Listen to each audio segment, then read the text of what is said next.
It's the work session of the River Ridge Mayor and Council for Monday, October 21st, 2013. The time is approximately 7 p.m. Adequate notice of this meeting has been provided by sending notices on December 21st, 2012 to the Record and the Ridgewood News, positioning notice on the bulletin board in the lobby of the Borough Hall, and filing notice of the meeting with the municipal clerk. I'd like to remind members of the public that we have 3 emergency exits in council chambers, 2 to the front and 1 to the rear.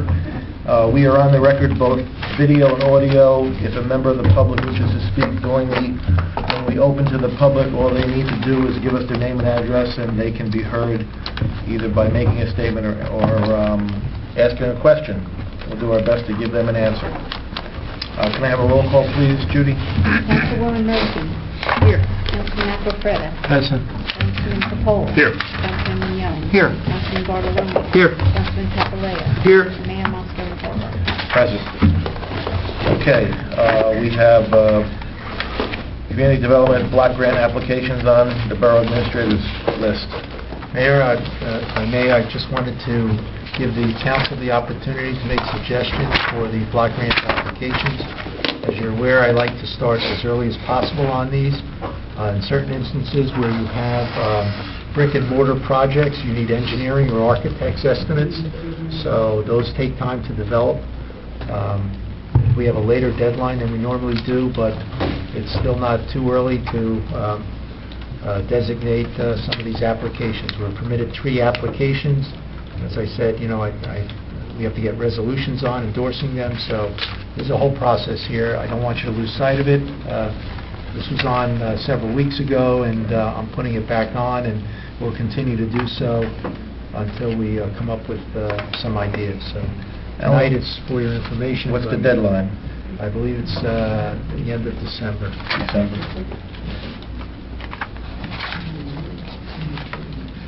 Mayor? Yes. I don't know if anyone has any type of brick or mortar type project, but it's been my opinion that the application should go to recurring costs that we can at least try and take out of the budget, like the driver, the bus driver, dispatcher, and for our senior program score. Yeah, those are, as Alan said, there's 3 applications, and it would be my intention to use at least 2 of the applications for the dispatcher and score and things like that, and then try to come up with a brick and mortar project. And then the other, for brick and mortar, we can look at either, we can install handicap ramps in locations where there are no ramps, because the CDBG will not pay for existing ramp at locations. And we also had looked at the maps with John Lynch at one point to see whether there were any streets, curbs, sidewalks within CDBG eligible areas which we can upgrade, and we should probably expand that to see if there's any storm or sewer improvements in a CDBG eligible area that needed to be repaired, so we could take that out of a capital budget for next year also. Mayor, if I may, the deadline is December 6th. Okay. I did email the county for the low and moderate maps, and they emailed me back that the maps are not out yet. HUD doesn't know when they will be available. Just go by the 2000 data.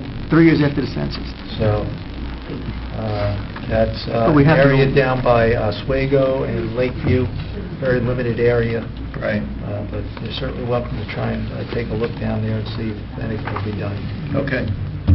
All right. Is there any approval for the combined dispatcher van driver and another senior application? Is there any interest on the council of doing that tonight? And it's typically what we've done for the last few years is use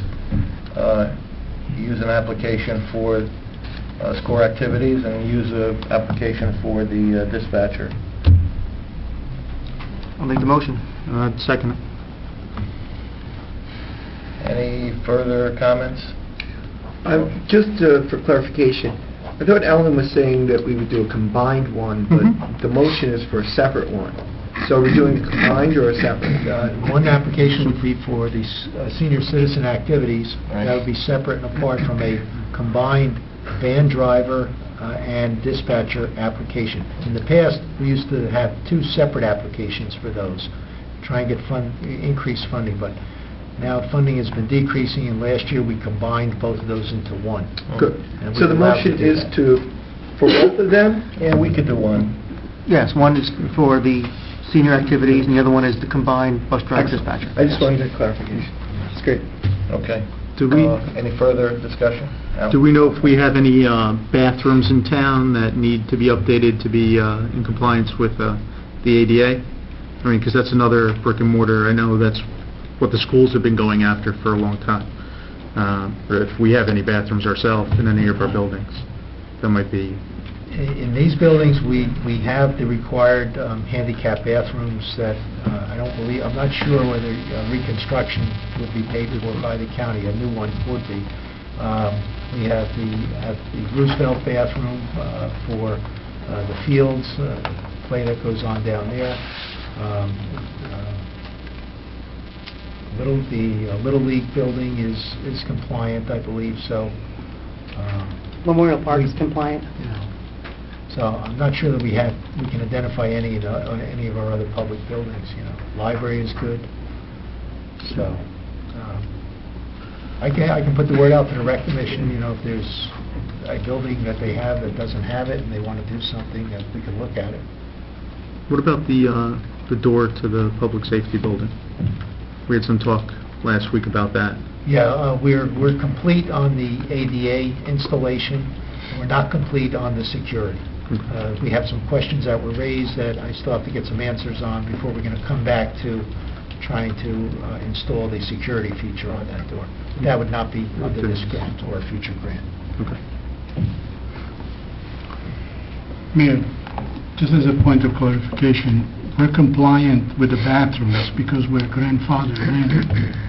The laws, both ANSI 117.1 as well as what the New Jersey has since adopted the international code, the requirements for ADA have been changing, have been revised. So, just a clarification.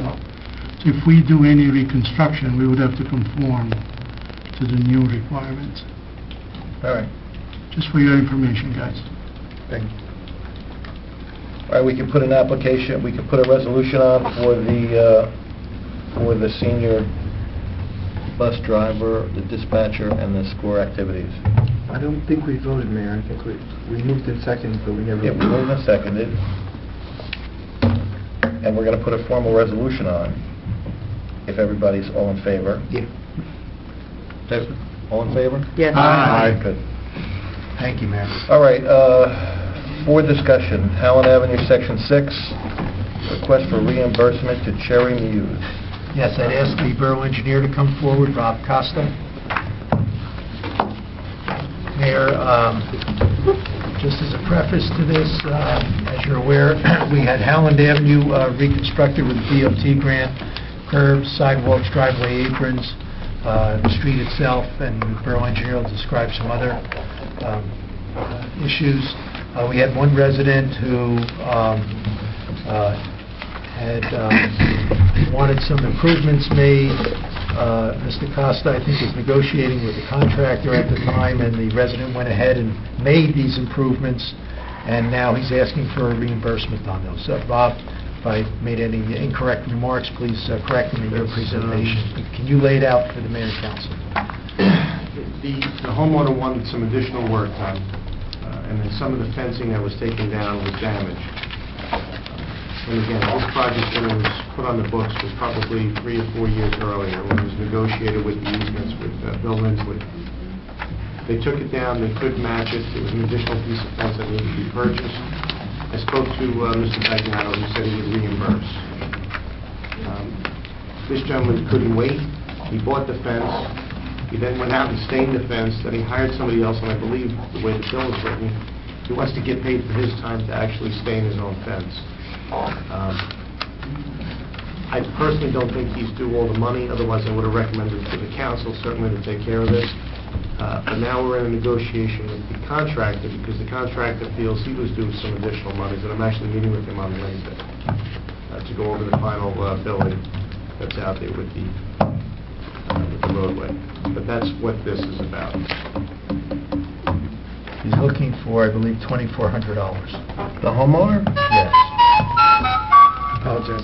Is there any, He's not a cheap date, right? is there... This is 3 years old? No, this is recent, but I'm saying when it was, he negotiated as far as us getting temporary easements in order to do the work. Possibly the 2,400 might be the monies that were due under the easement. I thought it was only about $700-800. No, he says here, a complete set of submitted invoices is held by Costa Engineering totaling approximately $2,400. I don't have those. What was, Can be supplied to you by his office. Mayor, Yes. what was the value attributed to the fence that Bagnano was going to reimburse us? It's probably $300-400 in total. That's all we're, That's all. that's all we're... And Mr. Bagnano said he would pick up the cost of that. I'm not sure what 2,400, I certainly don't have those bills, because that would definitely stick to my mind. How much fencing are we talking about? It was maybe 2 months of fence, but it's a cedar fence, it's not a cheap fence, but regardless. It was a special order to match exactly what he had, But you're just talking like 16 feet of fence? that's it. But it was, again, it was $200 or $300. Probably $200 or $300 per section. Per foot. So his labor was like $2,000? He also had, did he have some landscaping 1,400. done too, some stone, extra stone he put in there or something? In the wrong No, building. yeah, he came in with river rock to do the whole yard. But again, this has absolutely nothing to do with the project.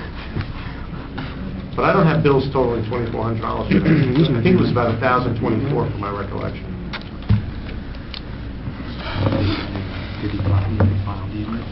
Rob, was there a file, like an actual easement agreement written for this? Yes. And did it say that we were going to reimburse him for damages No, or? we had to, absolutely, we had to do the fence. That was part of the plans. The additional fence, some of it was rotted out. Then he wanted the gate he wanted his gate fixed. And again, the gate wasn't broken during construction. This gentleman actually had a dog at the time. The dog passed away prior to the start of construction. And we had to make special arrangements for the dog to make sure the dog didn't get out, and it was temporary fencing involved. But again, the only thing I can think of, Alan, is maybe he did not receive the check for the actual easement. It's a separate issue according to, he hasn't even raised that issue. I don't have those bills. But he did this work on his own then? Yes. Where the contractor was supposed to, in The reality, only do thing I it? said to him was, if you feel you can get the fence and put it up, this piece of fence, and you want it for your privacy and your protection, then go get it. Because I made numerous phone calls to Mr. Bagnano. He was supposed to do it on a Saturday, he never showed up. So it did go on for a couple of weeks. And then ultimately, he went down and got it delivered and installed it. But And I that's can't about imagine that $400. it's $2,400. The receipt for the fencing is about $400. Right. So we got to find out what all these other receipts are. I don't have them. He's saying that he emailed every one of them to me? A complete set of my submitted invoices is held by Costa Engineering totaling approximately $2,400 and can be supplied to you by his office. Unless he handed it to somebody in my office and they didn't show it to me, that could be possible. All right, well, ask Stacy. Maybe she's got them. This one could be, Kirk or Priya, it could be in the truck. Could have been running around for 2 months, but I don't think so. But I'll find out tomorrow and I'll report back to the council or report back to you, Alan, or... No, we'll make a report back to the council since we've started it as a work session item. Okay. I'll do that tomorrow and I'll send an email out to everybody. While you're on the hot seat, can you give us an update on Grove Street? Grove Street, the easement's done, the sketch to attach the easement is done. I went over it tonight with the borough attorney. We need to verify the lot and block and the address. And Tom is going to start working on the wording in the easement, send it to me, I'll review it. And if it's a go, then certainly present it before the council. And then start negotiations, I guess, with the property owner.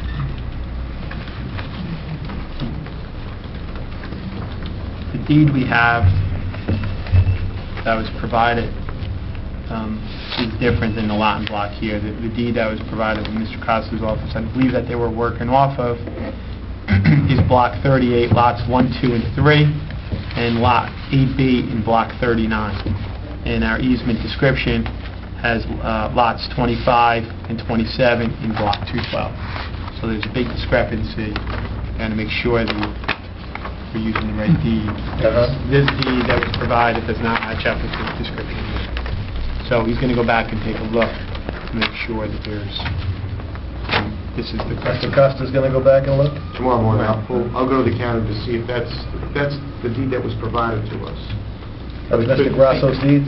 Mr. Grasso said he provided the deed, I think, to your office, so. He provided a survey and a deed, and then we had some issues trying to connect the two dots together as far as the survey, with some of the points that we found out in the field.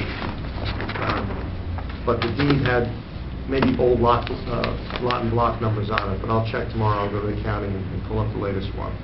Did you uncover who owns the lot in behind Mr. Grasso? The lot that's overgrown where the in-ground pool is? Did there used to be a house there that burnt down or something?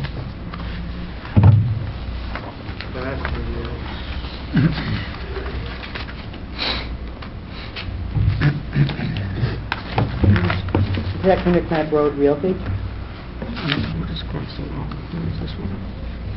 Yes, that's the house. 212.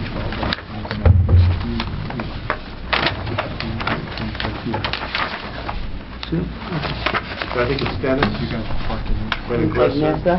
Let's believe so. No, it's not here. This is block 212, that's what I'm saying. Well, he's got 25 and 27, block 212. This is lot 27, block 212. And this is lot 25, 212. So we're taking it here. The easement crosses over here, a little bit is coming in here, it looks like. And the majority is here. I know, but there's the easement, here's the park, it's over here. What we're trying to figure out is Let me ask one bit, first go back one question. The original plan you had shown, or the simple stripped-down plan, was this one with the angled parking, which started the discussion. There are 13 spaces, correct? And we had, the problem there was a way to get into the spaces, you had to go around, make a K-turn to get back out. So I said, well, if we've got angled space and got an easement, we could just do 90-degree spaces. Now we're adding pavement all the way down the easement. I thought we were just going to do these 12 spaces perpendicular, let me just finish. Do the perpendicular spaces to do a straight back out in and out of Grove Street to minimize the cost and get this moving as quickly as we could without having to go through, so... Okay, no question. In the easement, Do we have an easel here? Yes, right here. What do you want to do with it? I'd like This is Mr. not an Costa to easement. show This us is on our his property. plan so that we're all on the same page. I don't know if this goes unless there's... Yeah, I'll get your back. board. The dashed little line yes. is, to me, is what's the easement. Yes, so this doesn't... No, right, just the dashed line. But where does it end? This is yours. This is all ours, so it doesn't matter. It's only the piece we're talking about. Like you said, this... Oh, Yeah. right, Well, that's no, true. because you want to see the turnaround. Yeah, so they give it that little I'm piece. done, but- yeah, them too. The turnaround.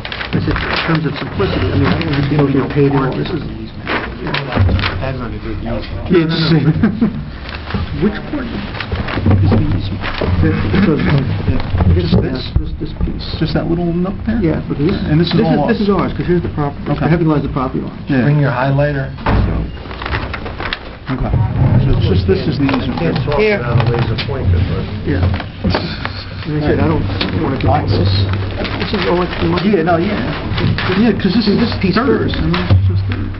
We're paving that piece.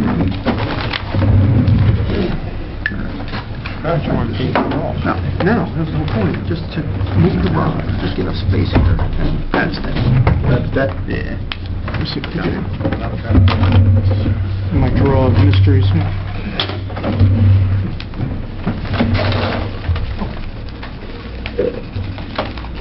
I think the, Council, I don't know if you're finished. Yep.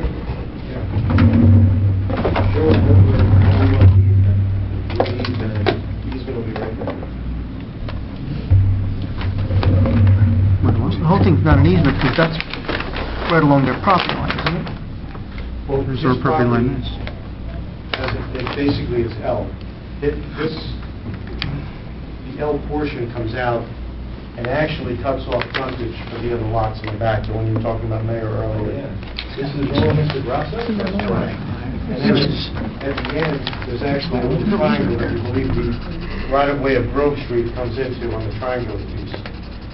So what the easement that we're going to request is 10 feet, and then roughly I kept it 10 feet off of the building that's on line, facing to the south property, so that he has access to his backyard. Well, he'll have to have cross easements a that he very would have odd piece access of to land. us and certainly to him. So Mr. Grasso, Mr. Grasso owns Lot 27, Lot 25.01, and Lot 25.02. 27 up the top. 27 to lot...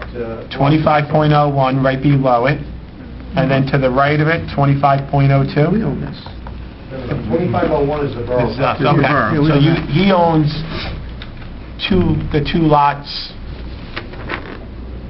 How would you describe the two lots that he owns? in Lake No, Lake? he owns 27. Just 27. Right. But I'm looking at Okay. lots, Rob, lots 3 and 4, to the right, where the mayor's standing. Lot 3 and 4 here. All right, you're showing an easement that's maybe inches over the property line, correct? I mean, the property line's, No. that's not the right-of-way line? Their property stops here. Yes. His piece runs down. That's his property line. That whole... Oh, all right, now, he owns that sliver piece, you're saying? Okay. They don't front They don't, the road. okay. The gray area. And then, That's different, so his property goes like that, okay. Yeah. Okay, now I understand. So that is a Yeah, very that's his odd property. piece of property. So, this is his property line. Yeah. The whole thing's his. This is his property line. And then this, Yes, here. So you need the easement there, so Yes. then you want to get a little This bit is all here. yes, that makes sense. Like I said, in terms of construction, I just wanted to see this piece, get it done. And I don't know, plan, it doesn't take a year.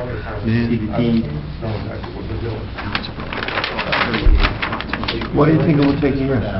By the time he designs it, by the time you go out to bid, and then the money would, you're looking at, Yeah, I mean, bonding for looking at this. $100,000. We don't have money in place for this No.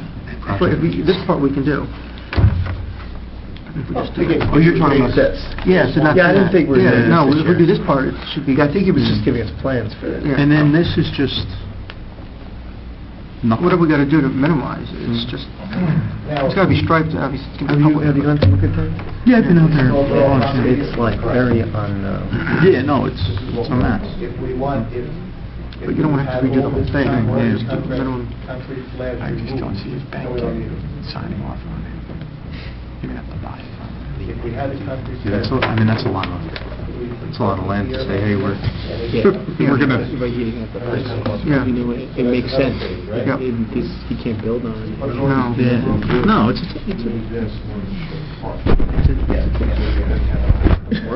Yeah. So we're gonna do this now, and we're gonna, another phase, we remove the concrete slab, we're parked on both sides. Another phase go over here. Yeah, there's no value. Again, if you wanna get circulation out to Lincoln, you have to remove some of the concrete, because some of the concrete is in the way. I thought for the first thing, I didn't want to go that route. Yeah, just- Squaring up the property. Yeah, it's talking about... Okay, but, Celeste has to as long as it's, yeah, I don't want to close this whole thing. Yeah, that's fair. He should just donate it. Is this the borough? Is this the little piece?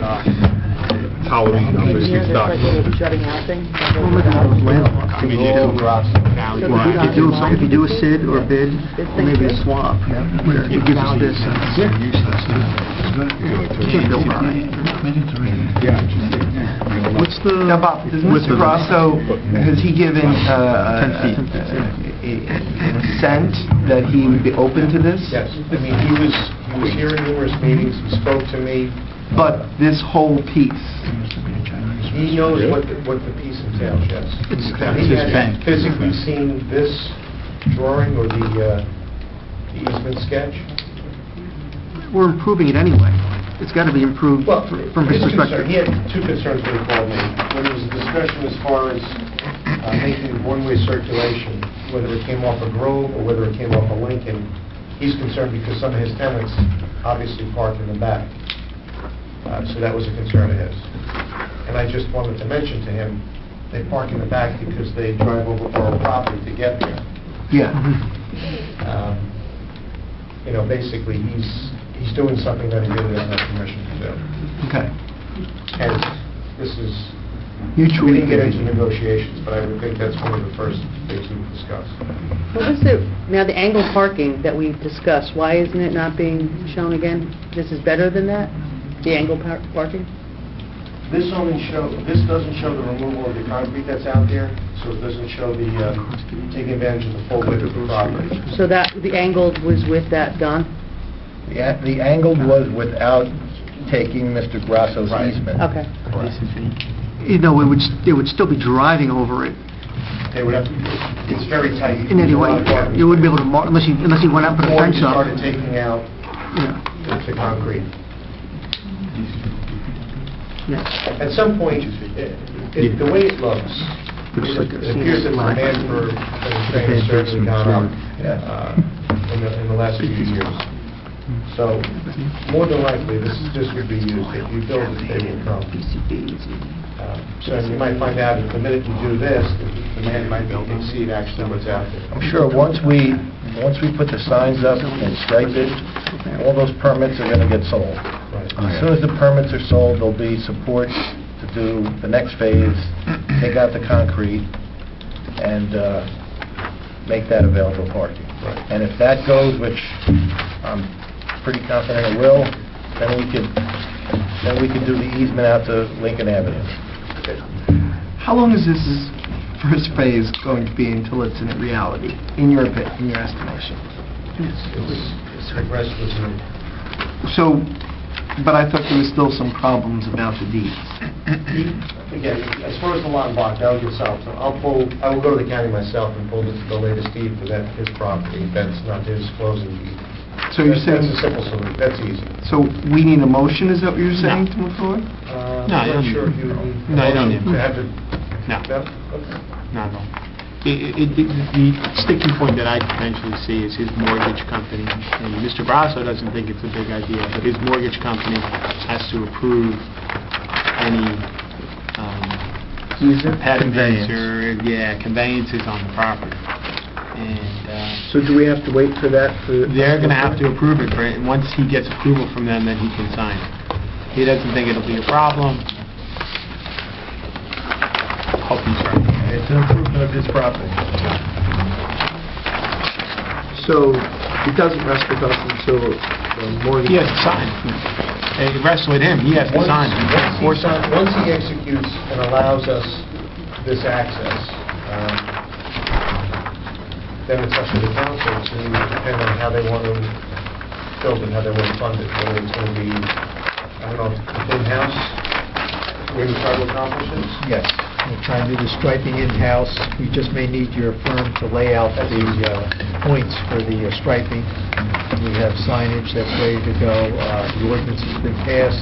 The stickers are ready to go. So does that little strip have to be cleaned up?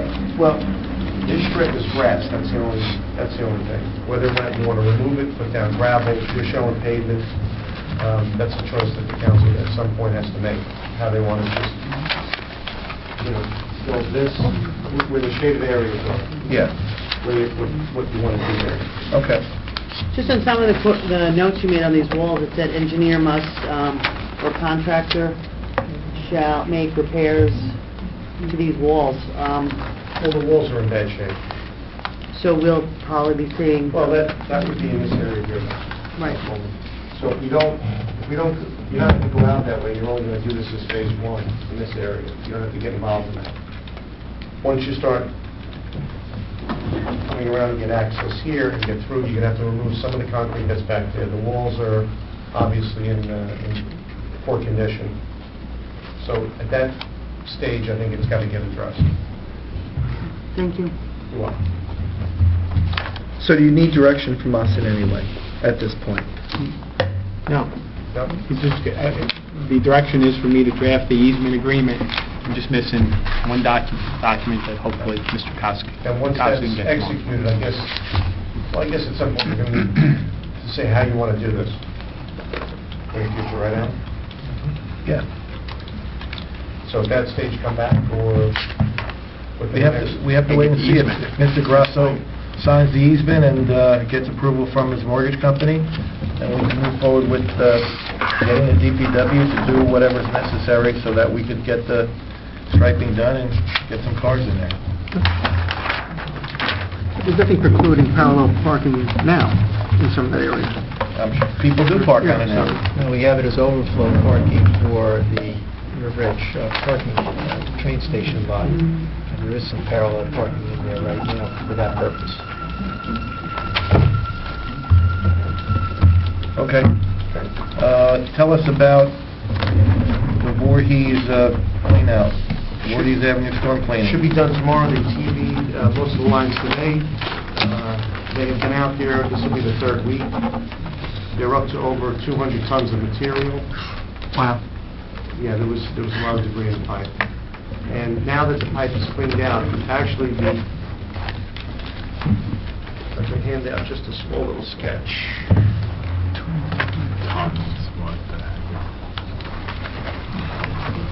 What was the length of piping that was cleaned up? Total linear footage?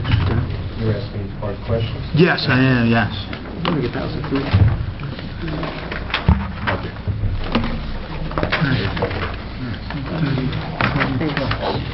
I don't know, off the top of my head, I don't know the total linear feet, but it's probably in excess of 1,000 feet of pipe.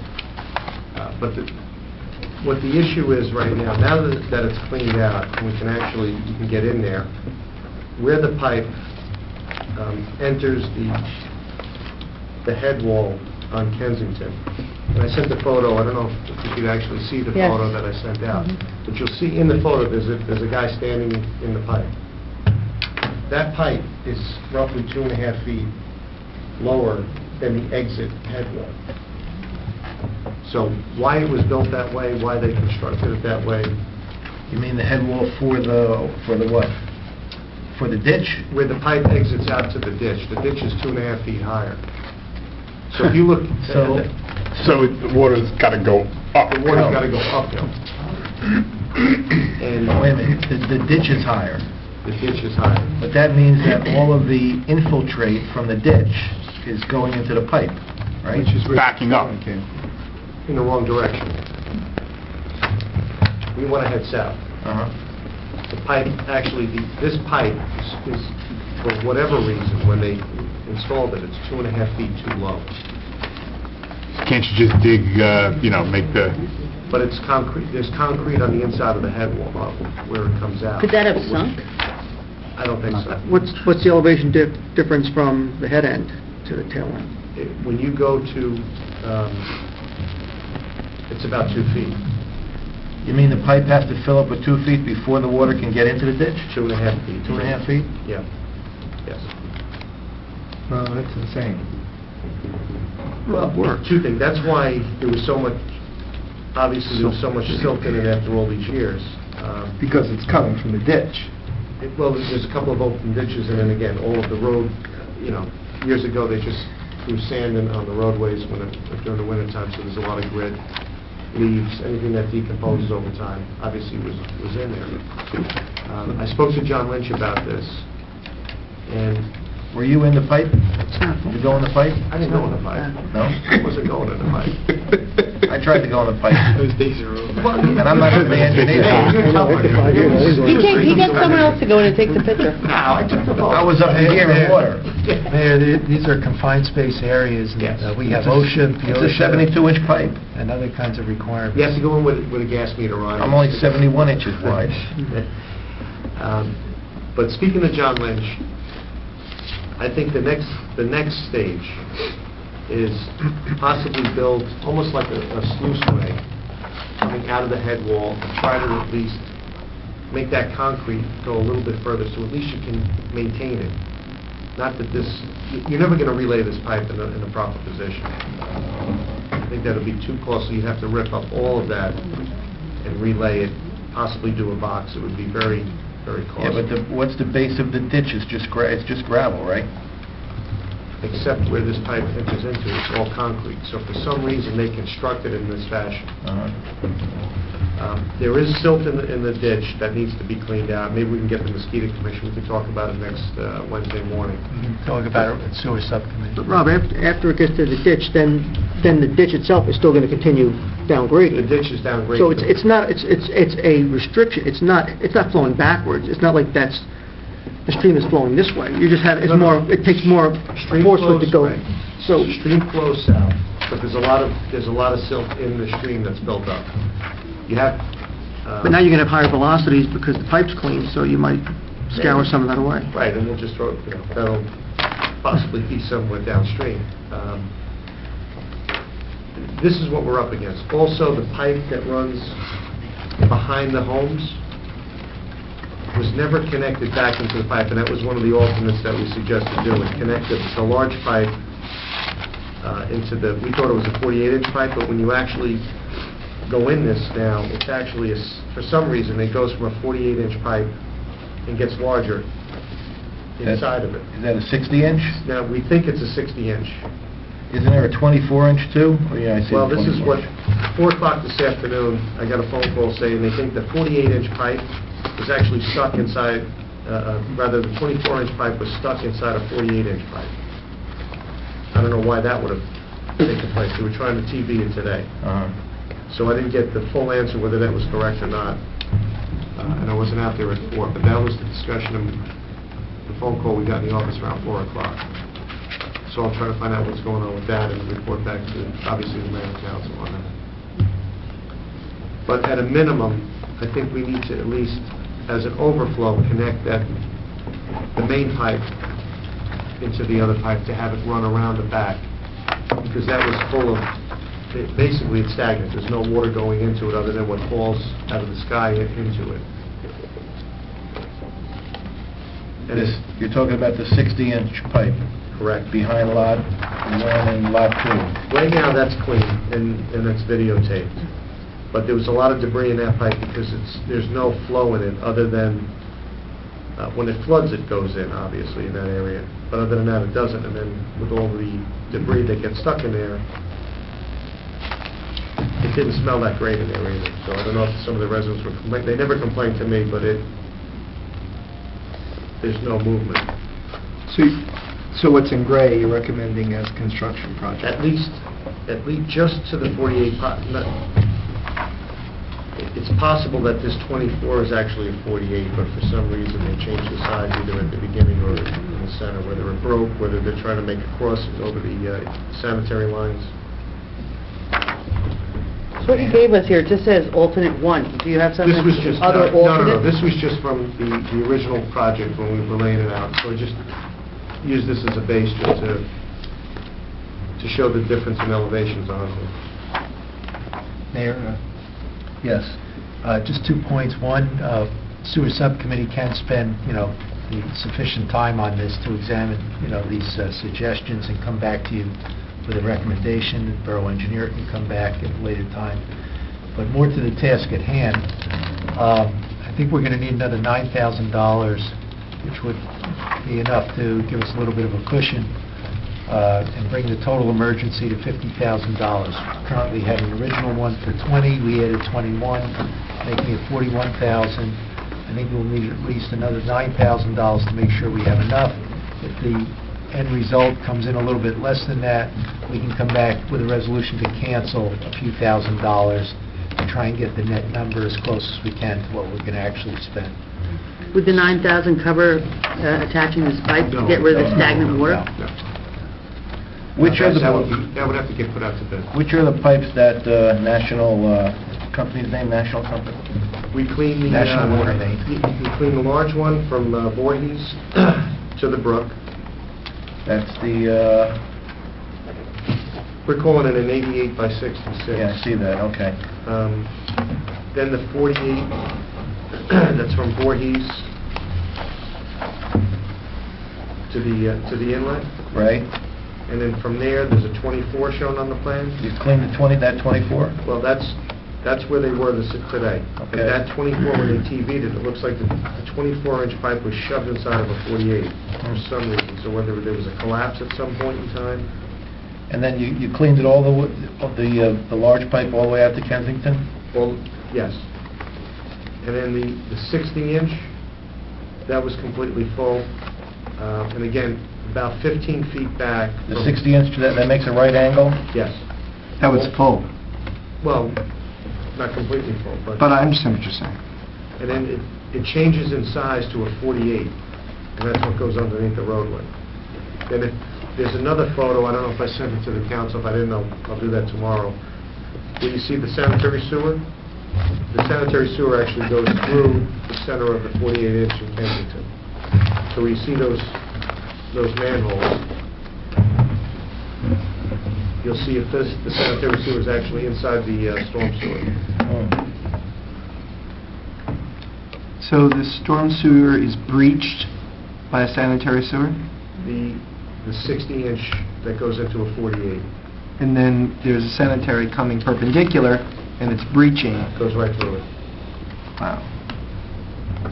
Not uncommon. I mean, I've seen it before. I've recommended it before, actually, recently, too. Why? You can't make up the grades unless you put in a siphon or something like that. Or a So- pumping station or something like that? Well, again, if you have, the idea is that small amount, as long as you maintain it, the debris doesn't get clogged on it, it's not going to restrict the flow. How often do you think it should be maintained, like with schedule? I think once this is done, obviously tomorrow or the next day, then I think it's, you got to look at this. And again, if this hasn't been touched since it was installed back in the 60s, Alan? Water Act? I have no idea. I don't think it was the 80s. I don't... No, it wasn't in the 80s. I think this was in It the goes 60s. way back. So this could be 50 years of debris. How big is that sanitary line? It's either 8 or, I think it's an 8-inch, but it's probably sleeved. It looks like a metal Going through the 60, going through the 48. or 48. Mayor, I'll have to ask somebody to amend Resolution 13-387 for the additional $9,000. So moved. We have blanks in there. Second. You got All right, that? all in favor? Aye. Okay, the 48, where is that starting from? What? 48 starts at Kensington at the head wall. Okay. And the larger pipe comes in almost perpendicular to that flow. So that, it comes out basically perpendicular, and it's lower by about 2 feet than the 48. Then if you go up to 48, the 48 at some point changes to a 60. And when they brought it around the back of these houses, they never connected it. So I don't, possibly the ditch went through the back of these homes and meandered around, and then they put this pipe in, but for whatever reason, they never connected everything back up. So you're saying that you're going to be coming back with a recommendation to connect them after you've assessed the pipes after they're finished cleaning? You can't, they're not at the same elevation. The larger pipe is lower than the 60-inch, but maybe you can at least put another pipe where this fills up, it creates an overflow, but at least you get, periodically you get flow through there to keep it Because clean. if not, then the silt just back up. And again, I don't, Alan, maybe you would remember, did anybody complain about odor? No. They also might have just gotten used to it. possible. Now, what's your, Must be a sanitary leak. what's your suggestion on the head wall? The head wall, I think we should excavate down as much as we can, and then basically create almost like a ramp to when it gets back to the elevation of the stream. Just so you can at least maintain it so you don't get dirt clogging it back up again. Yeah. So there must be stagnant water there all the time then. Yes. Yeah, that's what the DPW showed This is showed me, two- that there's stagnant water there There's all the probably time. 2.5. Well, you have a lot of flow though. You always have some flow going through there. But if the velocity is high enough to Extended get... dry periods, you're going to have less flow and stagnant But water. I think you're going to get some self-correction now that the pipe's cleaned, and you'll get more scouring. But you're telling us that there's always 2.5 feet of water in the pipe before a drop gets out. Correct. But it's not always the same 2.5 feet of water, which Right. is Because what makes the difference. You always have Moving it out. water moving. There's some water. There's some groundwater. And I mean, also, it's a corrugated metal pipe, so it has the corrugations on the bottom, which, again, slow down flow, slow down velocity, and creates less velocity so you don't clean the pipe. Again, it was common to use those. It's a cheaper pipe. Sometimes you use them where it actually comes out into a stream to slow up the velocity before it hits the stream and it makes erodes the stream itself. Not what I would use today.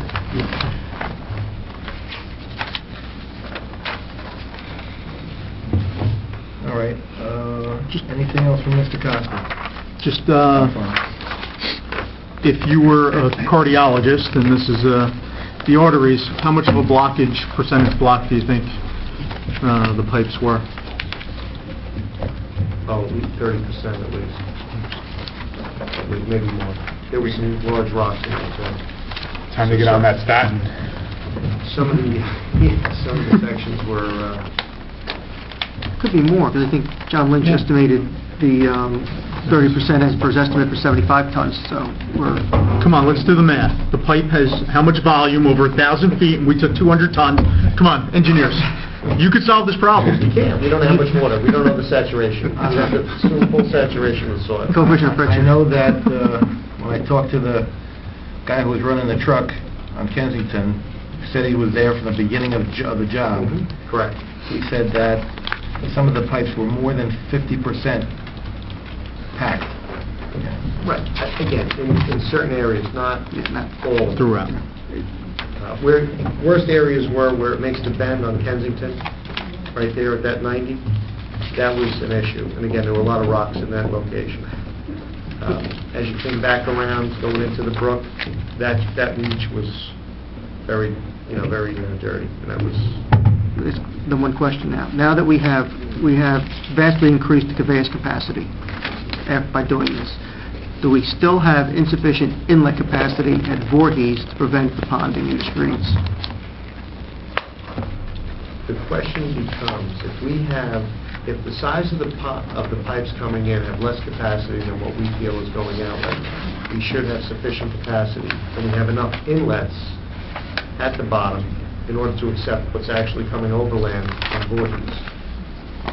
So theoretically, this should work.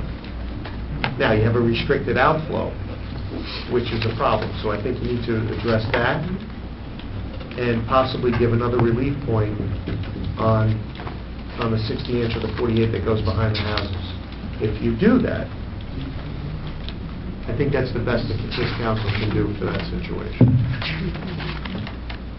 All right. I'm only smiling because I specifically remember Mr. Costa saying, theoretically, it should work about $100,000 ago. Oh, 150,000 now. But It's theoretical. But it's theoretical, Mayor. Now, I wasn't the original engineer on the project in the 60s. I know. I wouldn't have laid the pipe This- 2.5 feet too low. This whole mishmash, looks like the intersection of Route 4 This and Grand Avenue is, they really thought about this one when they did this project. and Main Street. This doesn't surprise you, this happens in every town, though. They add pipes, Yeah, but you have two sewers on, it's just, there's a lot of these. Not only that, you had to put in a water main and a gas main, because you need this. So you're not missing too much here. And that's why I think you're limited on what you could physically do, and that's probably why they did what they did, because of all the other conflicts. Okay. All right? Well, for next year's, the 2014 capital budget, you're going to work on an estimate for this alternate one? Yes. Okay, good. You're probably going to need somewhere around, I think, this little stretch, probably around 80,000, but I don't believe you have to do what's shown here. Just do half, just that little stretch to get into the pipe. And I think we can design it a little bit differently using a doghouse, so it isn't that expensive. Okay. All right, anything else from Mr. Costa? Thank you. Thank you, Mayor. Thank you, Council. Thank you.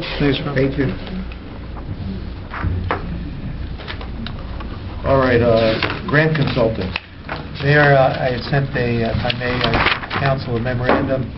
I provided you with 6 possible firms who might offer this service. I'm asking whether you'd like to have a roll in some of them. If so, which ones? I assume, since we've hired in the past this way, these will be on a non-fair and open. But if that's not the choice of the council, then we'll have to do some sort of a proposal, make it competitive. So I need a little more guidance on what you desire here. do you have the quals packages for these, so we can review the quals packages, what they originally submitted? We had asked for... No, I mean, a couple of these, not all of them. I don't have information from all of them. I know Millennium, the borough had used Millennium previous to Capital Alternatives, and they charge a fee. Flat fee. Flat fee. Right.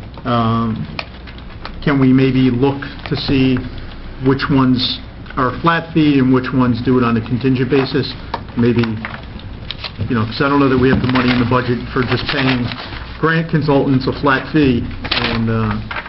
Well, I could ask for them to fill out a proposal, first before you interview them, but the last instruction I had was, bring firms in to interview.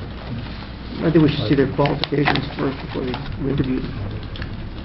Alan, when we used the lien before, I know we paid them, $10,000 a month, or there was some kind of... It's about $30,000 for Millennium, I believe. Do you know what they brought in, what the total was that they brought in? We had one DOT award. Do you know how much that was for? No, not sitting here. We get DOT every year anyway.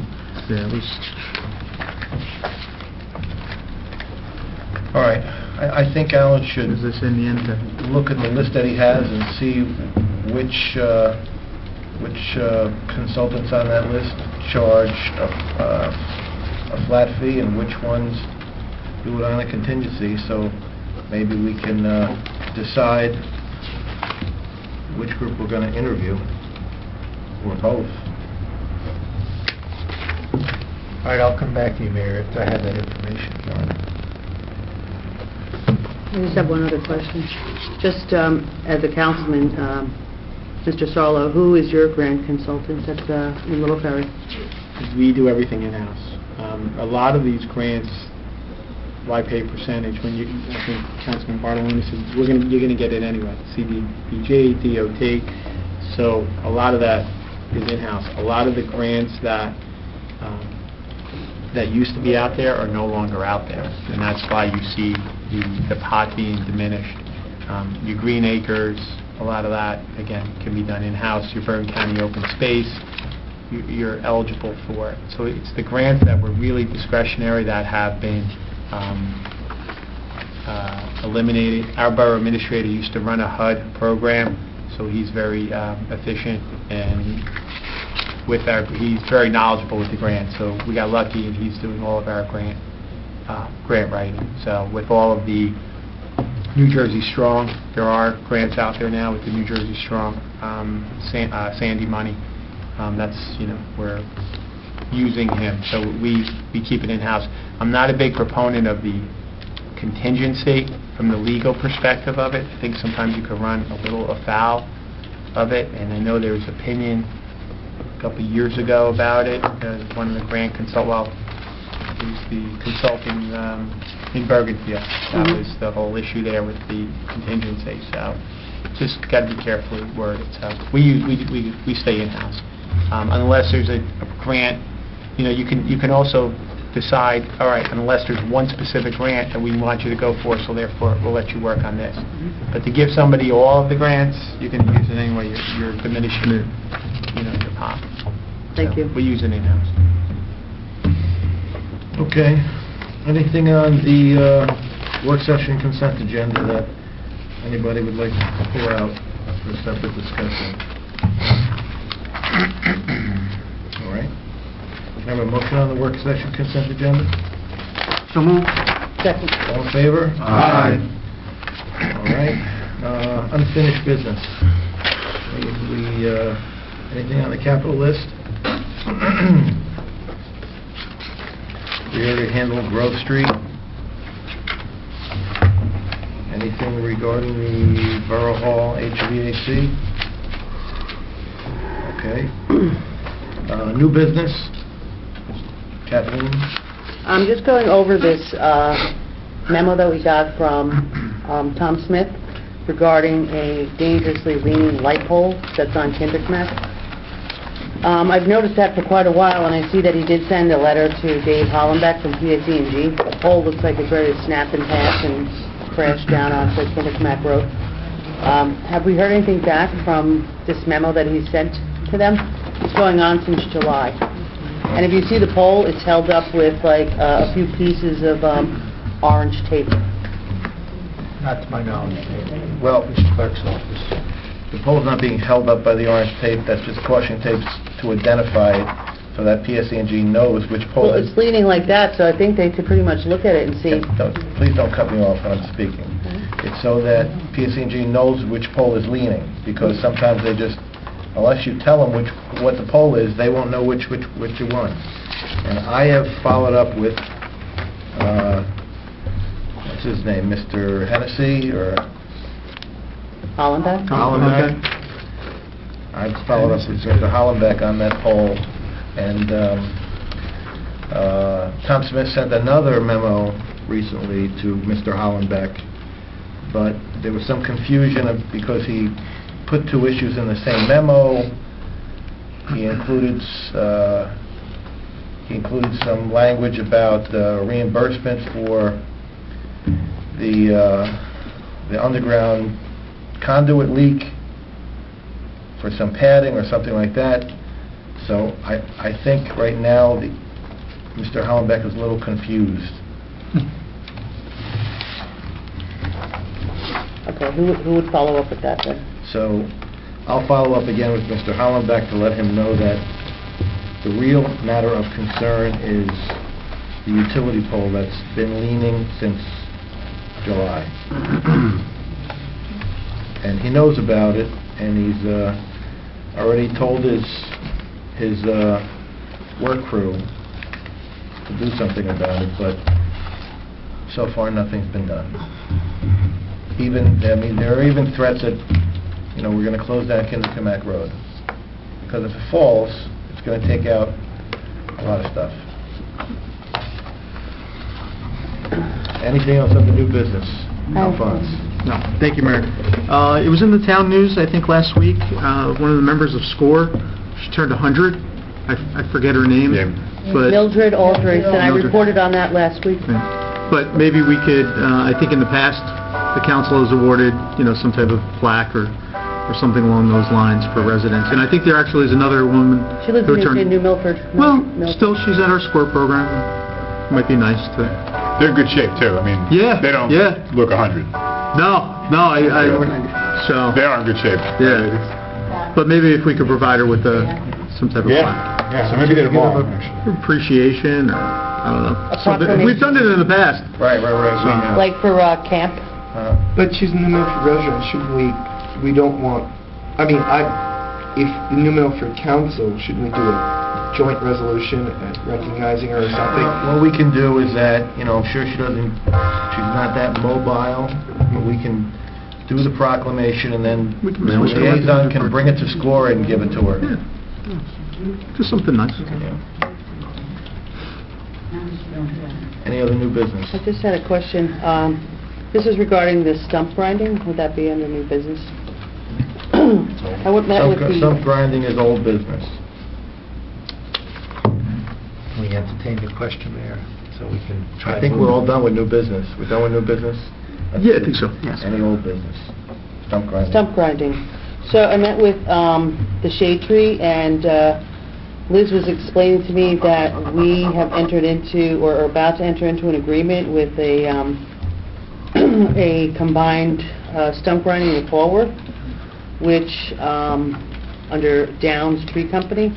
She said that it seemed kind of odd that the rate that we get is $3.28 an inch, and partially that's due to being in with the combined Hallworth agreement. She said that the same company would be willing to do it for $2.68 if we were on our own. So she doesn't, I don't understand why we would need to be in a joint agreement with Hallworth and we're paying more.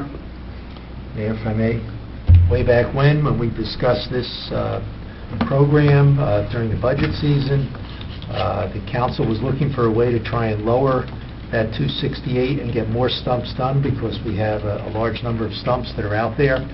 The instruction we received was go to the Riverside Cooperative, see if we can put together a joint shared program, aggregate the volume of all the stumps, try and get more competition, and lower the per inch price.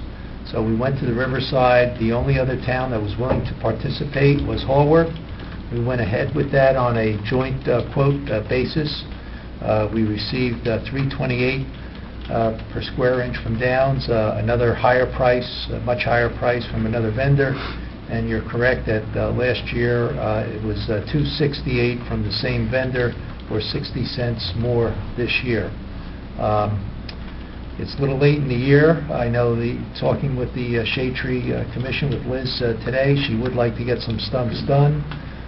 You do have the option of not going ahead with this bid and trying to get quotes, but she indicated they're very busy. They'd like to get some of these stumps done.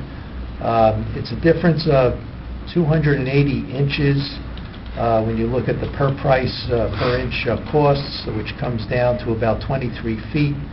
If you're thinking about a typical stump 2 feet, you're talking about 10, 12 stumps that we would be able to do if we were at the 268. So it's not a couple hundred stumps we're talking about. We're talking about a dozen stumps that we won't be able to do for this particular price, but we will be able to go ahead and eat into those 4,000 inches that we have out there presently.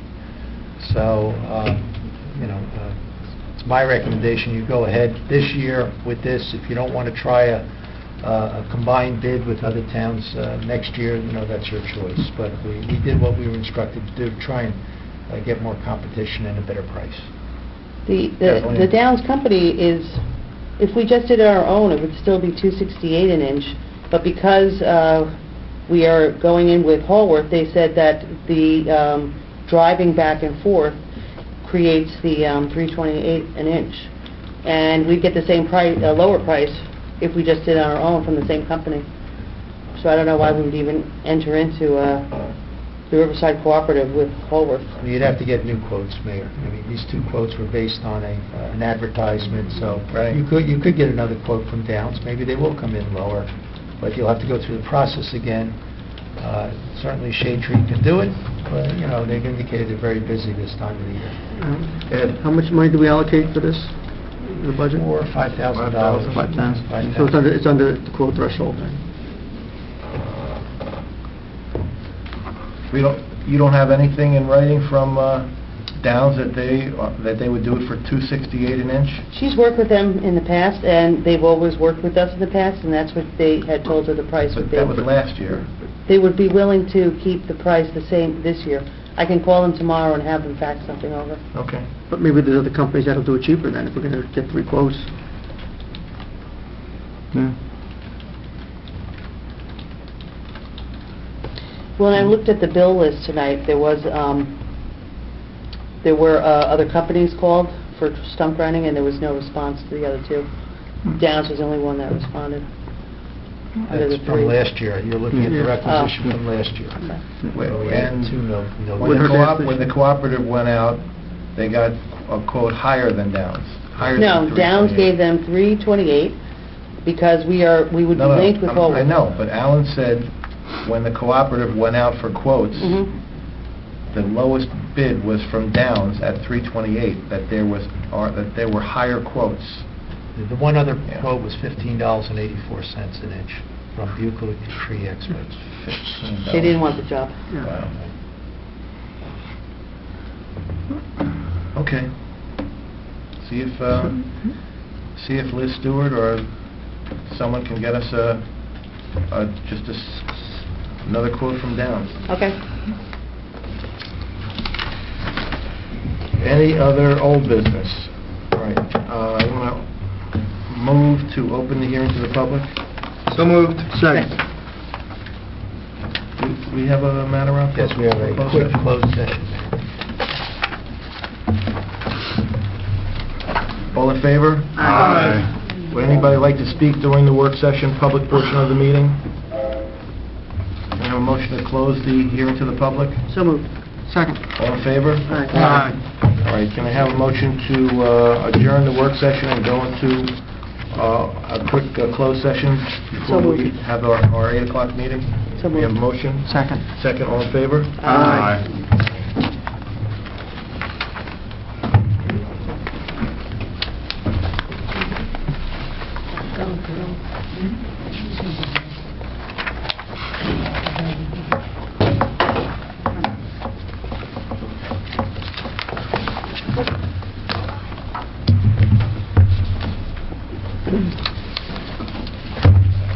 Always coming. Crawford has... Yeah, we the- counted. What else can we Golf. do? Got a serious job over here. Come on. We get to keep these, Alan? Yes, that's just out of our handbook.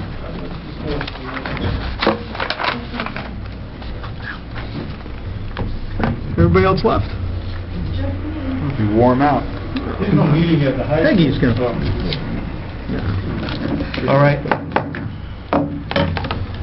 This is the meeting of the mayor and council for Monday, October 21st, 2013.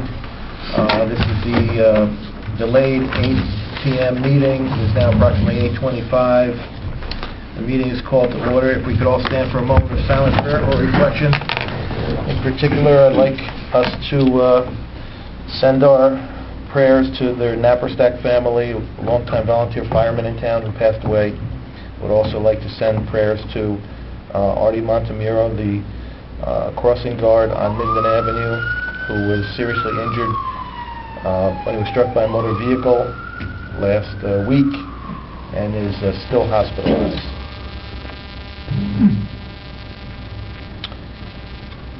And if we can have salutes of the flag. I pledge allegiance to the flag of the United States of America and to the republic for which it stands, one nation, under God, indivisible, with liberty and justice for all.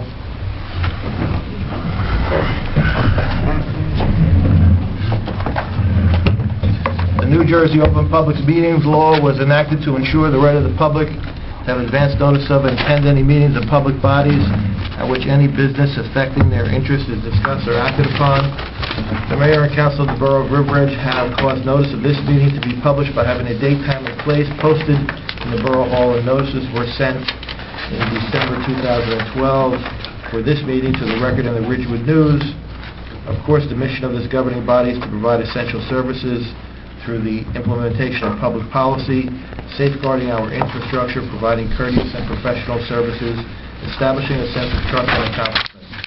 We do this through research, improvement, and improved planning to minimize risk while improving municipal services. We are always sensitive to the needs of the taxpayers while realizing that the governing body cannot be all things to all people due to the revenue constraints that have been imposed by state mandates, present economic conditions, and prevailing attitudes about taxation. We're on the record, both video and audio. We have 3 exits in the council chambers, 2 to the front and 1 to the rear. If any member of the public during the public portion of the meeting wishes to ask a question or make a statement, they need to only give us their name and address, and they can speak. Can I have a roll call, Judy? Councilwoman Murphy. Here. Councilman Aquafredo. Present. Councilman Capola. Here. Councilman Mignon. Here. Councilman Bartoloni. Here. Councilman Papaleo. Here. And Mayor Moscaratola. Present. All right, can I have a motion to approve the minutes of the mayor and council work session and regular meeting of October 7th, 2013? So moved. Second. We have a motion and a second. Any discussion? All in favor? Aye. Any opposed? Any abstained? Thank you. We have no proclamation nor awards this evening. We have certain new appointments and personnel changes. Can I have a motion to approve the retirement of Sergeant Gary Faustini in the Police Department effective January 1st, 2014? So moved. Second. All in favor? Aye.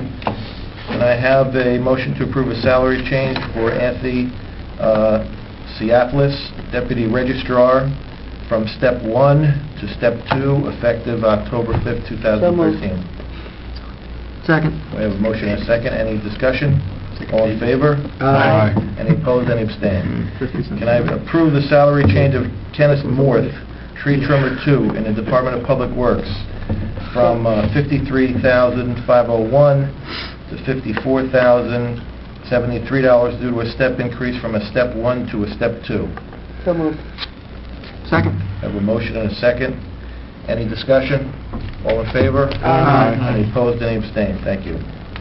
Can I approve a salary change for Thomas Decker, a laborer 2, to a laborer 2 in the Department of Public Works, from a salary of $28,091 to $39,815 due to a step increase from Step 1 to Step 2? So moved. Second. All in favor? Aye.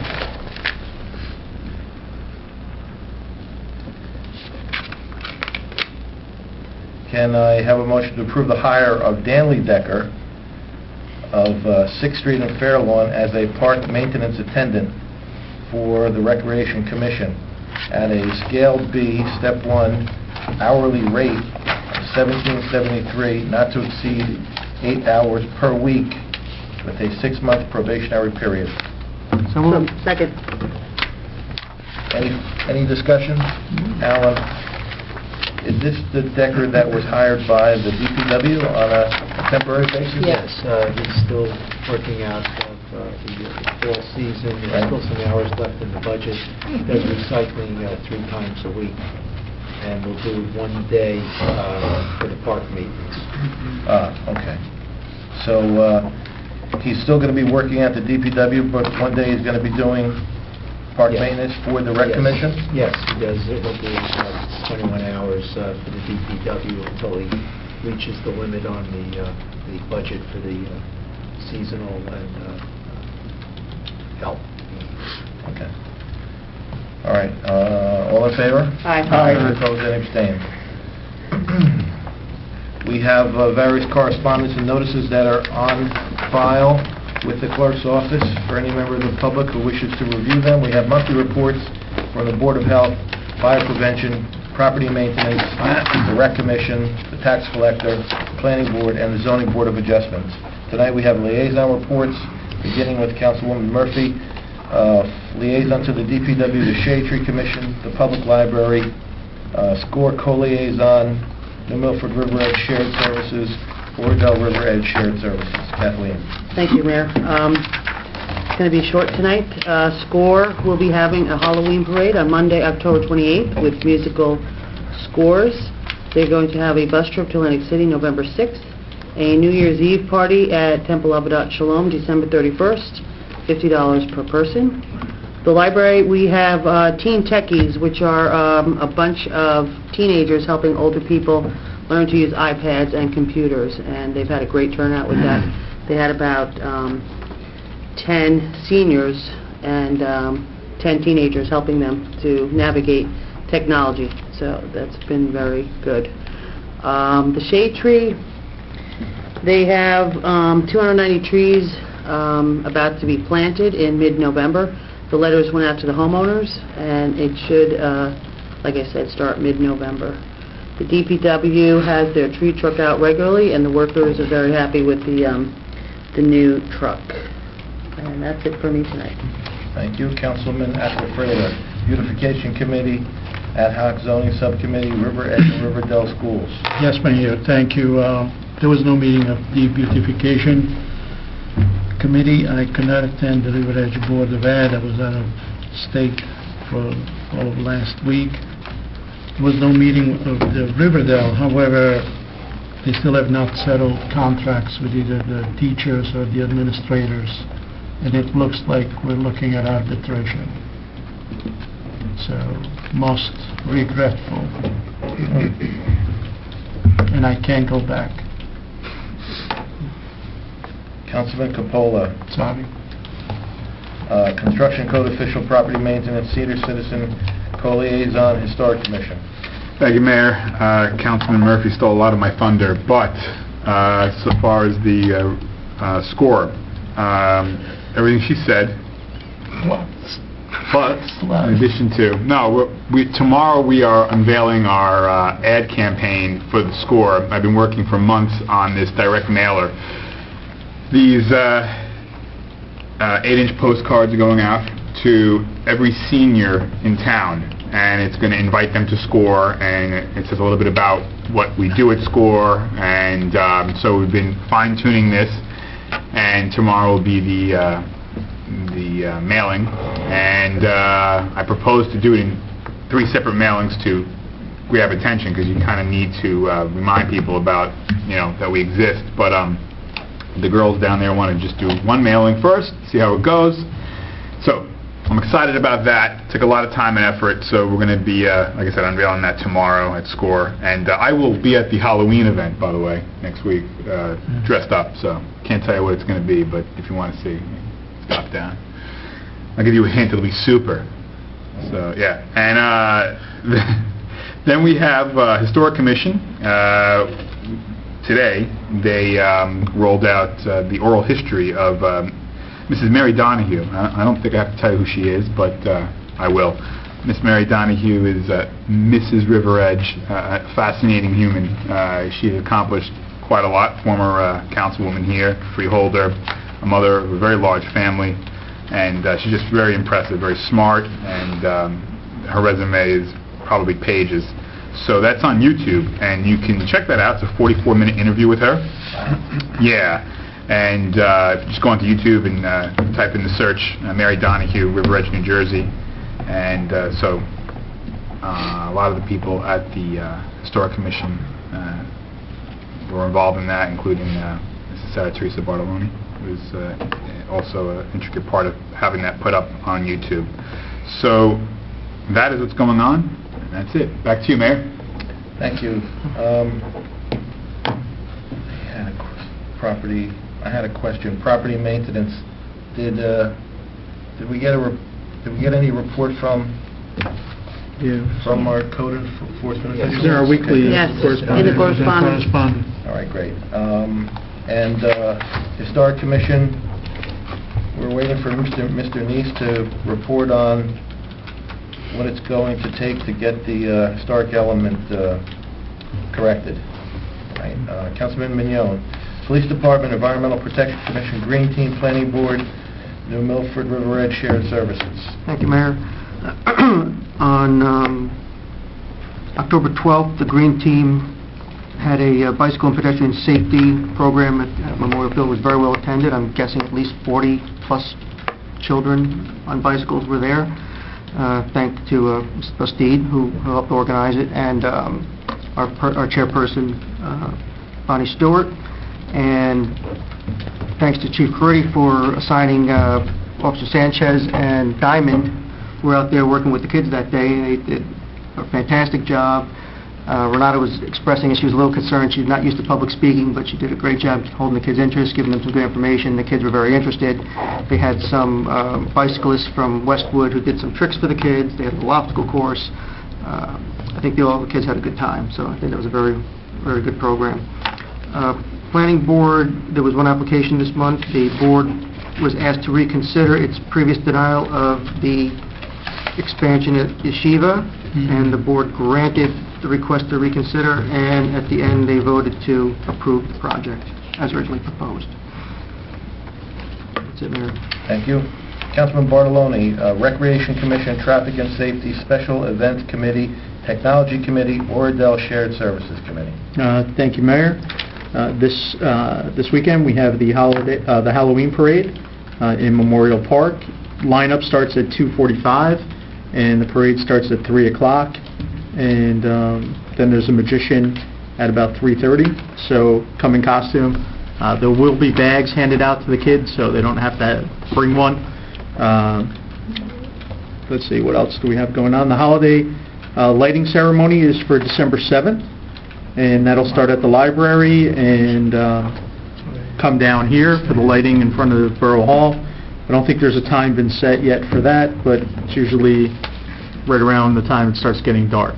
So there's several bus trips that are planned.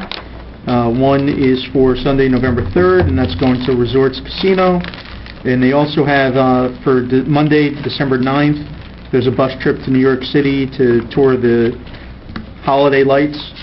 And also on September 23rd, in Memorial Park, new playground equipment was installed. And over there, Traffic and Safety Committee did not meet in September or October. Special Events Committee is skipping a month. We'll pick back up in November with special events, and we'll start planning the events for next year. We're looking to add one additional event in the springtime, some type of swing night, or maybe like a doo-wop kind of night in the park, have some live music. And Technology Committee has not met, but when we do meet again, I have some ideas that I'd like to go over with them in terms of technology for the building department and for our tax assessor's office. That's about it. The Halloween parade starts at 2:45? Yeah, that's when the lineup starts. Okay. It starts on the Webb Avenue cul-de-sacs. Thank you. Councilman Papaleo, fire prevention, River Edge Alliance Against Alcohol and Drugs. Thank you, Mayor.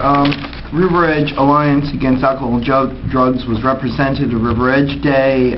We were grateful for Shion Kim, the head pharmacist from our local CVS, who joined and offered many interesting pieces of literature and gifts from CVS that were distributed at the tent. Funding has been given to the elementary, middle, and high schools to allow for programs that inform our students about drug, alcohol abuse, and bullying. October is a month for Red Ribbon activities. Many of these are due to the funding given by READ. The fire prevention, all inspections are up to date. There have been no fires in River Edge during the quarterly report. All school inspections are complete. River Edge Fire Department, last night, I believe, or within the last 2 or 3 days, the ISO audit took place. Actually, it may also continue to tonight. It may be tonight. Insurance audit looks at training, response time, equipment, all the facets of our fire department. The ISO audit then uses this information to determine a rate for our community's insurance, both home and residential building insurance. River Edge Day was a great success. We appreciate the fire department coming. We had about 13 to 15 members who had volunteered. 2 of the chiefs were there. We had Engine 2, we have the rescue, and Engine 3. Fire department has also been very active in fire education. They have been at our elementaries, and I believe they have completed the education with our elementary students. This year they also began working with the middle schools. They're very pleased that the middle school welcomed them. The fire department is going to be going to the high school for their second annual Volunteer Recruitment Day, which will be happening on the 24th, this Thursday, where they will be looking to bring in junior firefighters to bolster our ranks. Fire department is in the midst of a fundraising drive. I encourage all members of the councils and all residents of River Edge who are listening to this report to consider volunteering, giving, donating, contributing to the firefighter fundraiser. Finally, as the mayor mentioned in his opening reflection/prayer, the fire department lost Chubby, 58 years of service. He had a long battle with pancreatic cancer. His family wishes no public or outreach. They're mourning privately. We respect that, but we do not wish to let his passing to go by without noting, commending, and honoring 58 years of service, selflessness to the people of River Edge, to his brother firefighters. Thank you, Mayor. Thank you, Councilman. I have a report from the River Edge Volunteer Ambulance Service.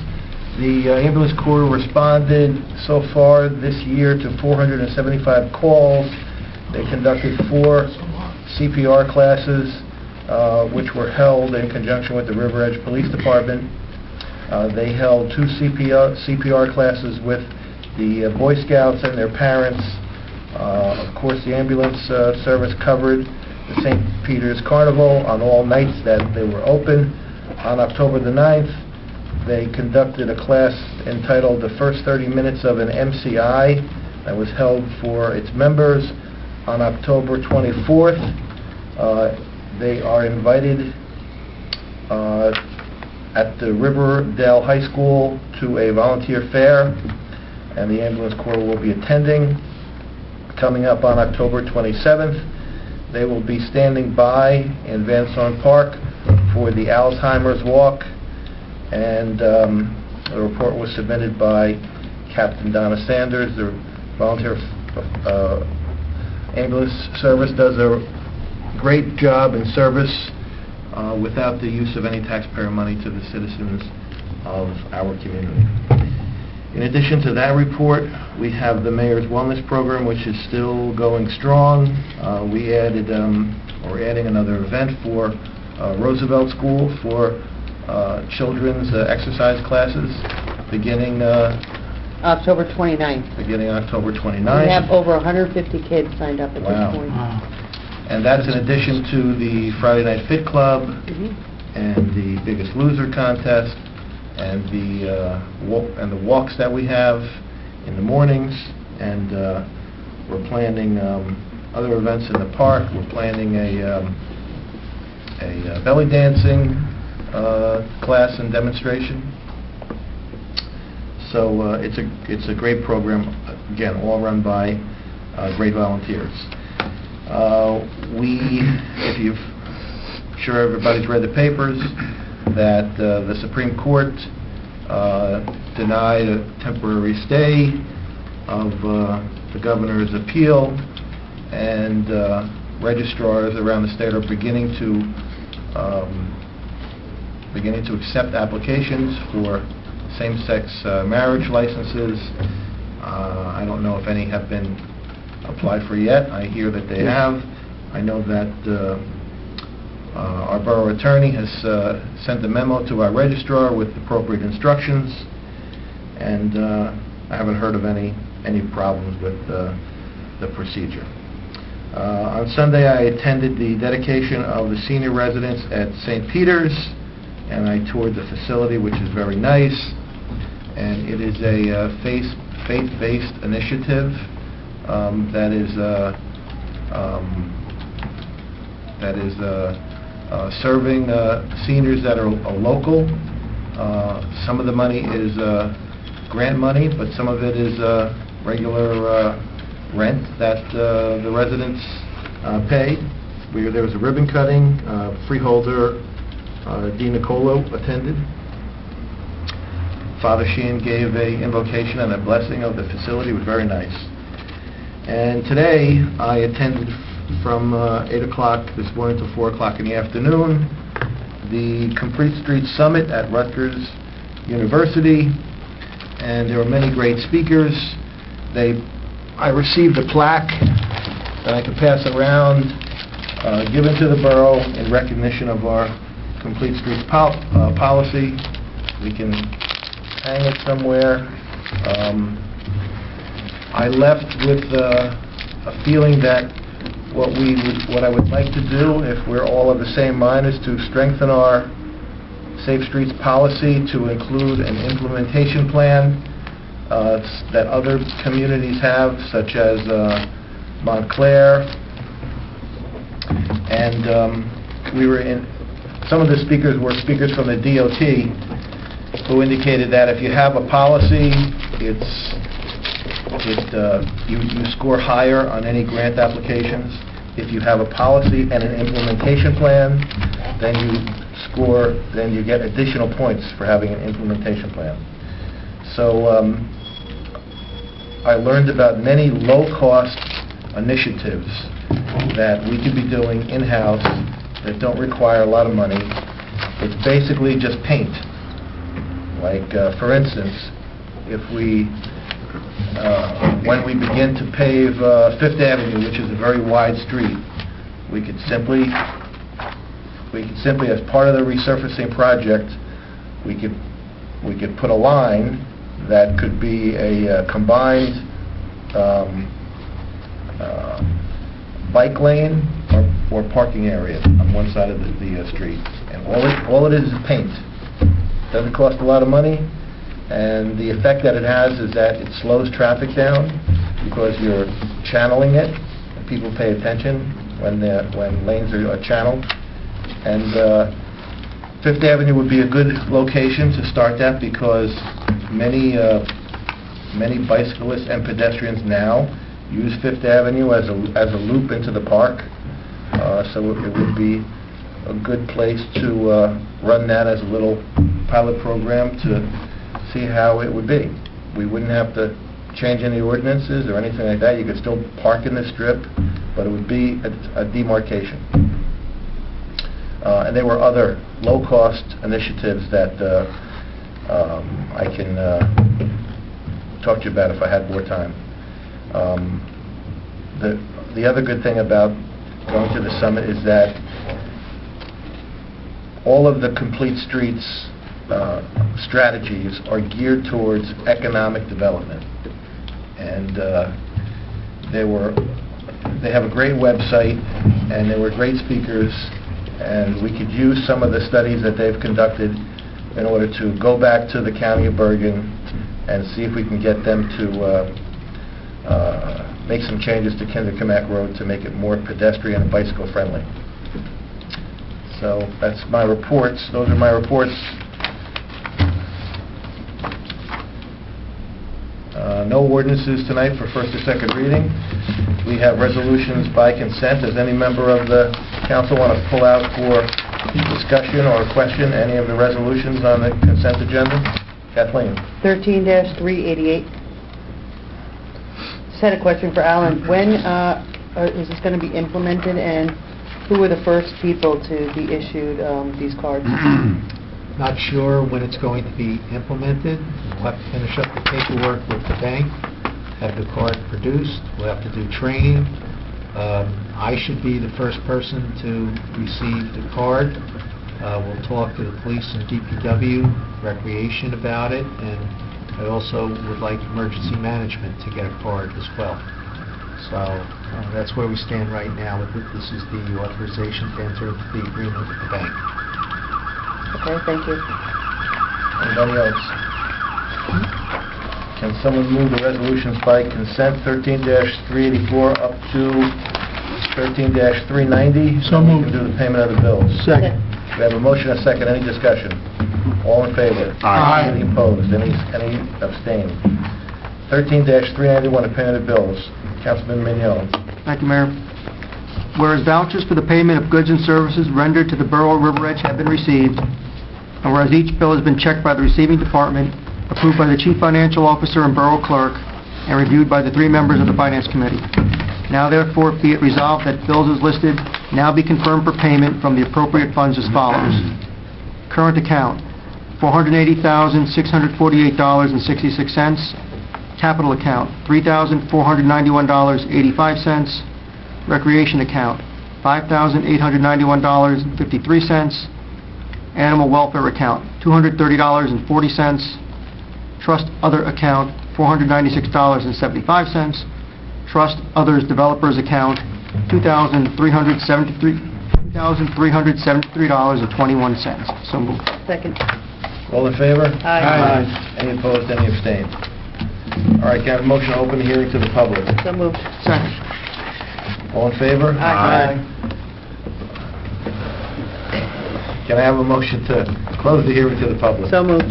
Second. All in favor? Aye. All right, any council comments this evening? Just had a Kathleen? couple. Touching on what you said today about the ability for same-sex couples to get married, we had our first gay couple this morning come in and apply for their wedding license, and I would like to thank our registrar and our staff for the excellent professional experience that they showed this couple. Lisa and Gigi, congratulations, and many happy years ahead. And I would like to just say that Historic Newbridge Landing will be having what is called Mitzvah Day on November 3rd to clean up a lot of the damaged relics down at Newbridge Landing 9 to 1. So the community is invited and the Girl Scouts will be coming. And that's it. Congratulations to all the gay people in New Jersey tonight. Anybody else? No comment. Just briefly, so we had on the correspondence agenda that Peter Eng is resigning from the zoning board. Or he's not resigning, he's just not asking to be reappointed, and just wanted to thank him for his service as chairman. Peter's a consummate gentleman and dedicated resident, and thank him for his service. Alphonse? Nothing tonight, Mayor. Tom? Nothing, Mayor, thank you. Okay, can I have a motion to adjourn? So moved. All in favor? Aye. Thank you. Sorry. Hang on a second. Stole my thunder. Sorry, dude, I know, yeah. You're thundering. Oh, I You got a had- lot of